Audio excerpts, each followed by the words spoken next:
Hi there, Scott from Wessex Blades. Welcome to our tips and tricks in my little workshop.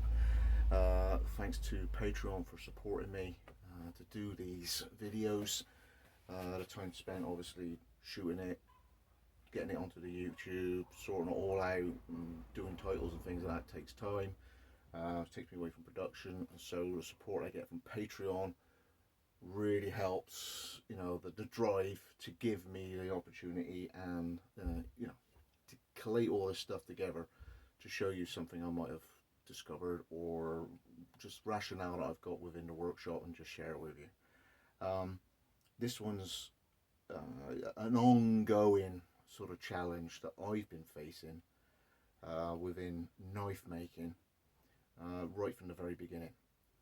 The main challenge that I have had when it comes to either surface finishing or grinding is the machines. How can I do it on medium to large size blades? And that's not just length, that's also the depth, how it is from spine to edge.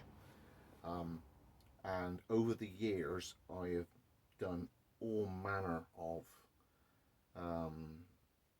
attacks on trying to get this as an outcome, moving things forward. The main challenge is finance. I just can't go out and get just the most expensive gear in the world with all the attachments. So I've sort of got stuff as general purpose as possible. So one of the things we all would have started on was like a 1x30 or a 4x36, the little Clarks. Now, if you've got a 4x36, you can put quite a wide blade on it. The only snag is, with those hobby woodworking machines, the speed is low and the power's lower. So it's okay for chucking an 80 grit on. It's okay for working on a piece of pine.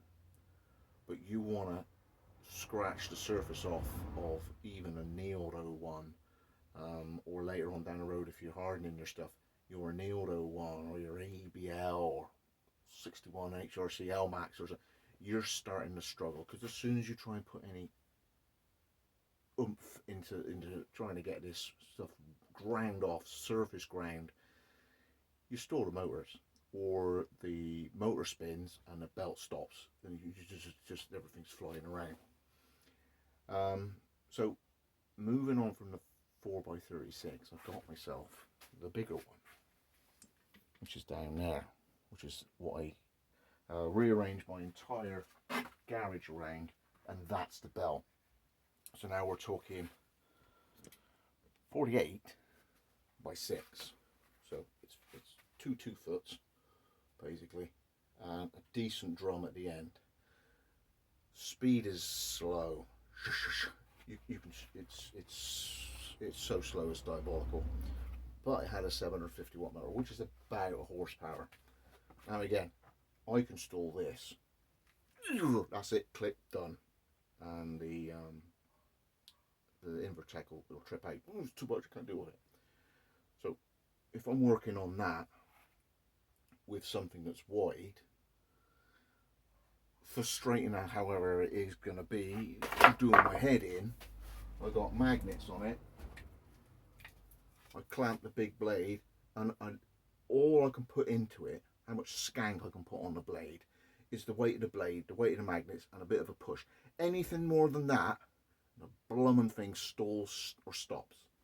So it's a long, slow, back-breaking process. I got a little small deck chair. I leave it on the floor on that dolly, and I sit down, and I'm on there, and it's half an hour per grit per side, so it's an hour per grit. So one blade to go 36, 120 Trizac.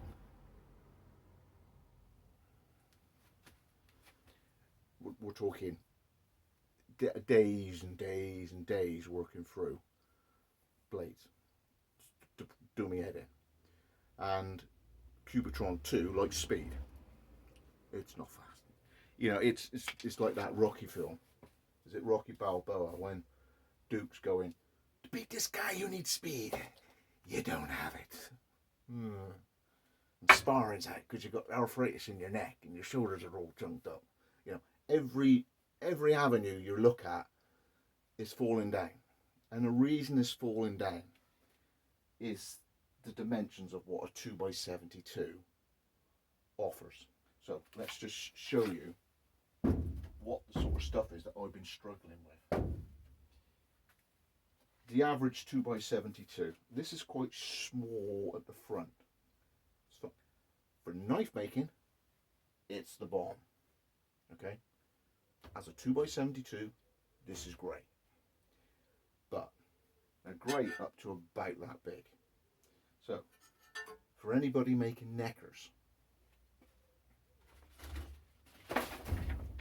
something this big, now whether you're surface grinding pre-heat treat or you're surface grinding afterwards to remove the ditty bit of scale you got on it, or you're finishing your blade pre-putting the scales on, anything like that, you really want to be going on a flat if you can help it.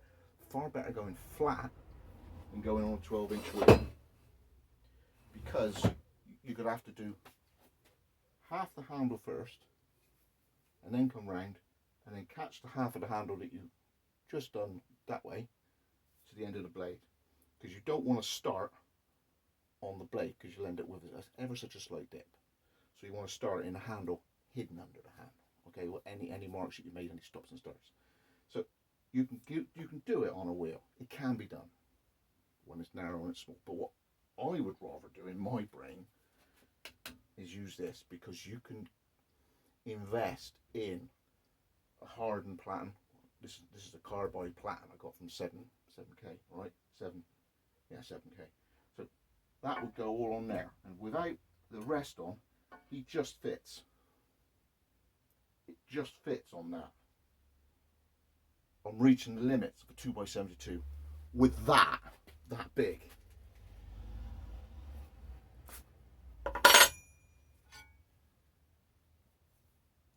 There's a woody, a slightly oversized Woodlaw blade. Now you can have the platen just ever so slightly proud of the idlers, so you don't catch a scallop top and bottom. But you can't just put the damn thing on there and have done with it and just move backwards and forwards. You got to go up and down on figure of 8 and up and down on figure of 8. It's frustrating. It's tiring.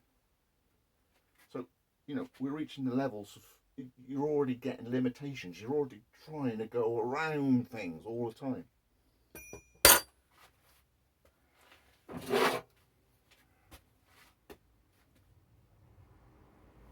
It doesn't fit on the belt.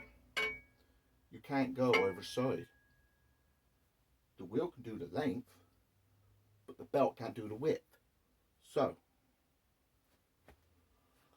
over the years, I've been mess-assing around with flat grinders and angle wheels, with dirty great machines and flat wheels. This, and going at it sideways on. So in 80 grit, running it on my machine, coming at the thing there, messing about with 300 sanders. There's all my discs up there, great loads of them in the corner. Yeah, you should be able to see them behind the bucket there. 300 disc sanders, putting a piece of MDF on the side and coming at it this way. All because you got a thumping great motor, really great loads of metal, really beefy tooling arm, loads of strength and everything, and they've committed the platen to that size. And the belts are committed to that width. If the platen was this big and that was further back, and we're running 2x84, 2x96, okay? Remember them grizzlies that run up and down? Why can't we have a platen this big? You can put a Sayax on that, yeah? Yeah? 400 mil. Run 2x92, 2x96. What? Don't give a damn. We're just getting belt and cut. The machine to do everything. So, what have I come up with in the last couple of weeks? I'm not saying it's particularly safe, but this is something that I can do now. Finally, I'm using the belt and all the range of belts that I've got, and the blade goes that way. Now you can say, "Oh, Williams, why don't you just freehand it?" Well, that's all well and good, but you're only ever going to hang on to just over half of the width of the blade. And the thing with that, you could magnet it, yeah, you could do that, but you don't want to slip it because you'd scratch it, and then the whole point is that you're trying to surface it anyway. So freehanding would be more preferable. You could rig up a block or something and just run that along there, but you really want to keep the pressure on. So what I've come up with is this.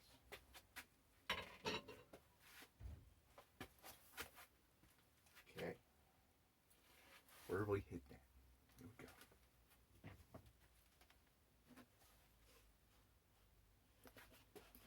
Cutting board, chop it a bit off, 2 inches on there, 2 inches on there. Boom, that goes there.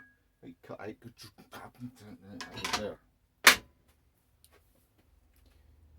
2 inches. Reason is, any smaller than that and it'd fit.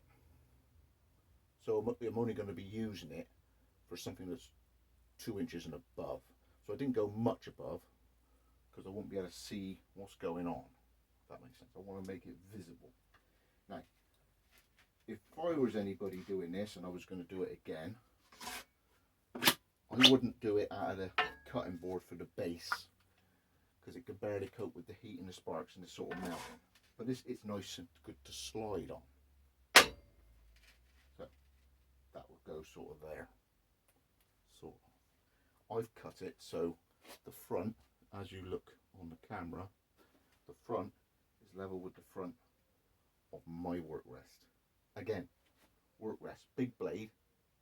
Most 2x72s come with a work rest like this.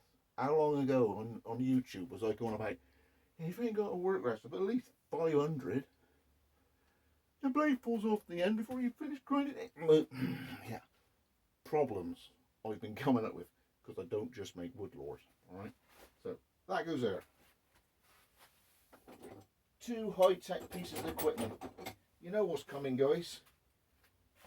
Okay, we'll back to that one in a minute. Let's get one here. I say, I'm doing this in real time so you can see what I'm doing. So,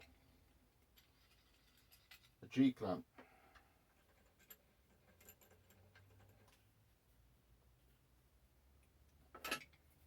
G-clamp. You can sort of figure out what's going on now, can't you? I have the Wessex, I call it the DRAUGR, like the evil warrior DRAUGR, right? DRAUGR. That would go like that.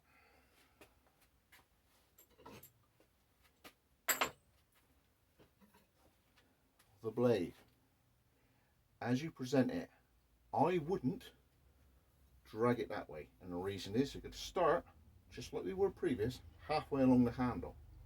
So it's going to start about there. See the length already we got a problem with if the grinder had a small work rest. I'm placing it halfway into the handle. I've got enough to hang on to, which is there, but from there to the end of the blade, if I had a thing, there's probably more weight with that top. Blood and things going to fall off anyway. So this can't be really attempted unless you've got a big work rest as well. Another problem that we've come across. You know, these grinders are amazing. They're spot on for woodies. They're spot on for neck knives. But as soon as you start going into leku, camp knife, cleaver, axe, hatchet, sayax, swords, they start getting limited. Yeah? So, here we go. That would go there.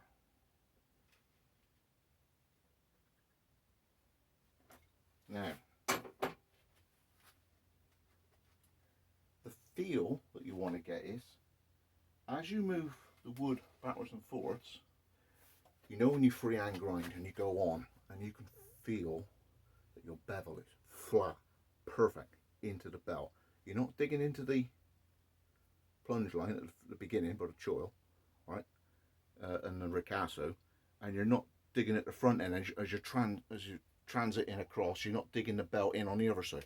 You're actually flat to the belt that way. If that makes sense, all right? So when you address it to there, what I'm looking and feeling for is if you're freehand grinding, that there, the wood is pressing the blade that way. Now what have I done wrong?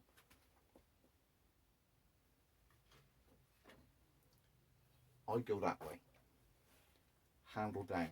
The reason is, when it digs in, I don't want that happening, because as the blade comes across and down, I don't want it to lift up.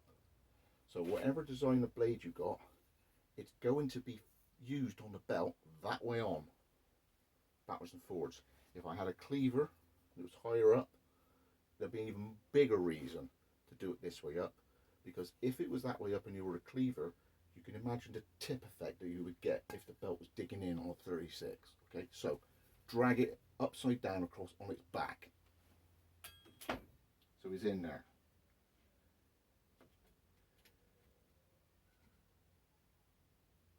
There he is, like that.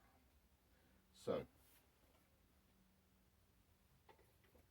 I'm now going to move the baseboard so it's flush as far as I can to this side, just so that the G-clamp can span and grab the end. Just happens to be my work rest. So where's the G-clamp? Start it off with a lot, because now we're grabbing the rest, the thickness of the baseboard, and a 2-inch piece of wood. He's on there. So there it is.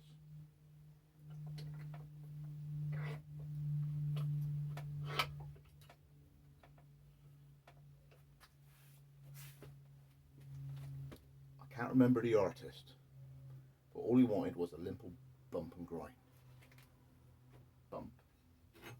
Now you're ready to grind. It pivots on that G-clamp. You knock this out every single time. So it can go in as the machine's running, and then there is your adjustment. And as you're working it across, here's the power. This side, that, hand, thumb, knuckles, is the pressure, what would be increments of threading. Okay? So once again, bump and grind. That bumps it out. It might walk a little bit, but we set it up close to begin with. And we'll go in halfway across the handle, up to there, and you pull it through as the machine's running. You can be sideways on. Sideways on's quite good because most of the dirt and crap is going to be going like that. You can go like this and make sure he's as straight as he can be, whilst you pull and adjust. Go like this, whatever it is that you need to do, the feel as it is.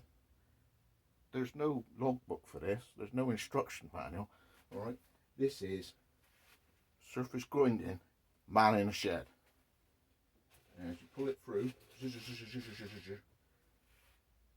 I know it's in a jig, but you could still torque the handle if you know that it's not quite perfect for that blade. Maybe a bit of warp in it, it could be something.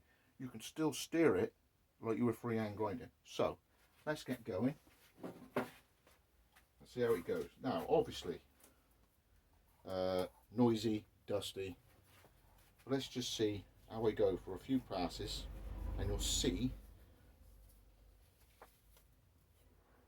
how good or not it is live on camera.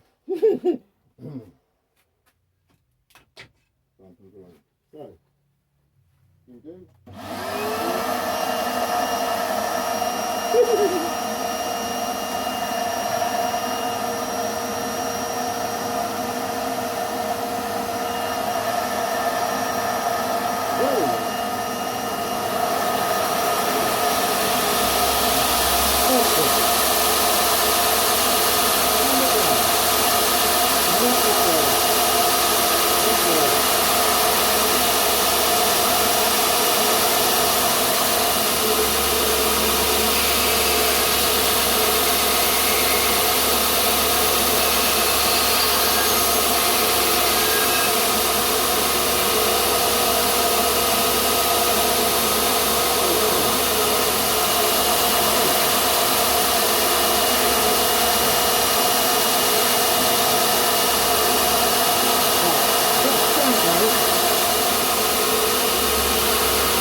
good so far, but what's happened with all the bumping, that's slightly come off square.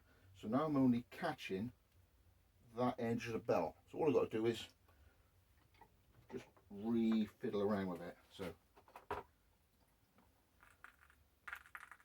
like that, it's pretty close.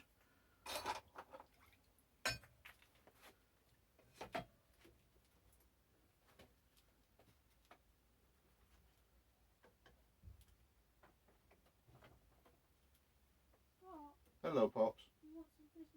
That'd be awesome, Jackie Scribble. Fish and chips. You know the electoral roll thing, don't you? Yeah. Have to fill out an online thing. Yeah, we're on film camera, won't we? But yeah. Was that an online one? Yeah.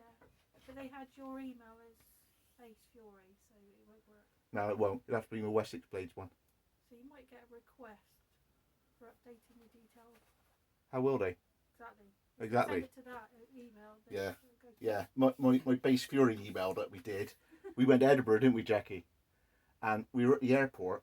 To get the taxi, we downloaded the app for the Edinburgh taxis, wasn't it? And when we come home, I got rid of the app. And it took all my access to my email on that I linked the app to. Fish and chips. Yeah. Fish and chips. That'll be perfect for it. Time finished. Bloody technology, I tell you. Do you ready? So, quick as anything. Rejigged it.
And that's 36.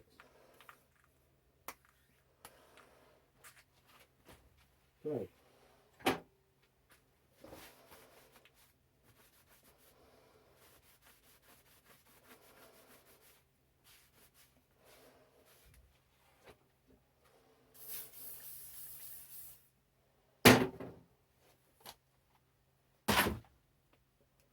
What was that?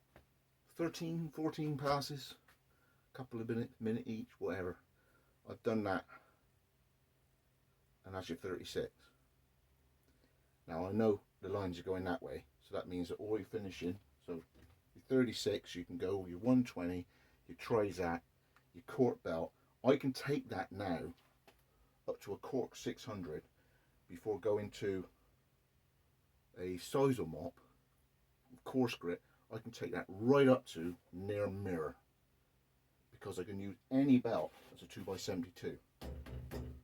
Yeah.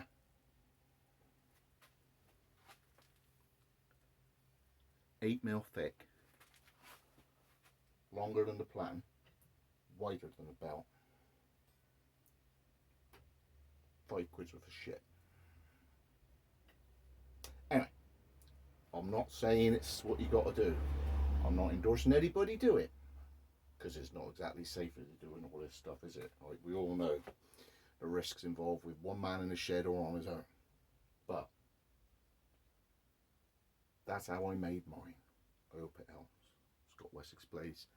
Thank you, big thank you to Patreon for helping me out making videos like this so I can share.